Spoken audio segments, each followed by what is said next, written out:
Tinotenda Mwari wedu wamasimba ose atisvitsa pakupetwa kwegore. Zvikuru sei ini ndichitenda imi nokumira takasangana nemadambudziko akawanda. Kuti rwendo rwegore rese rwakaoma. Takasangana nemadambudziko ehama dzedu dzakatungamira, tikasangana nemadambudziko eurwere zvakawanda, chimiro chemunyika, chimiro chezvinhu zvakawanda mudzimba dzedu, mukereke, mukugarisana. Takasangana nemadambudziko akawanda, asi ndoda kutendai kuti gore rasvika pakupetwa makamirira mhiko yamakapika. Sezvinoreva shoko raMwari kuti vanomirira Jehovha vachapiwa simba idzva. Pana Isaya 40 panotaura zvakanaka saizvozvo. Zvino mukumirira mune zvinhu zvinoverengwa. Panodiwa service youshumiri, kuya kushumira physically, spiritually, makawanikwa muripo.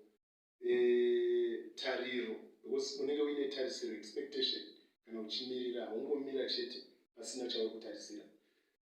Makaramba muine focus, nekuziva kuti chatiri kuda chikuru, pane marwadzi atingasangane nawo, pane kurema kwatingasangane nawo, nako kunofanira kuva kudiki ane benefit yatichazowana. Uye zvikuru sei zvinotora moyo murefu. Makanga munawo patience dzamakava nadzo. Saka ndoda kutendai kuti Mwari werugare vakuitirei zvakanaka nokuda kwemweya wekumirira unotibatsira zvikuru paspiritual growth. Totenda, saka shoko rati takamirira Jehovha kusvika gore richipera, tikamira nematambudziko ose, tichishumira, tiri mutariro, moyo murefu uripo matambudziko ese. Ndo zvatisvitsa pano. Shoko romba rati kumirira Jehovha kune promise yekuti muchapiwa simba idzva. Saka tiri kupinda muna 2024 tiine tarisiro yekupiwa simba idzva. Shoko riri kuti muchabhururuka samakondo, kureva kuti kana kwakubhururuka zvakureva kuti maakufamba zvisina mameasurements etarisiro yenyika ino. Zvimwe zvamuchaona zvaitwa, zvinhu zvichangoitwa naJehovha unexpectedly. Vanhu zvavanga vasingakutarisiri zvichaonekwa zvichiitwa nechikonzero chemafambiro amakaita. Uye timire neshoko raJoshua rinoti ini nevana vangu tichashumira Jehovha.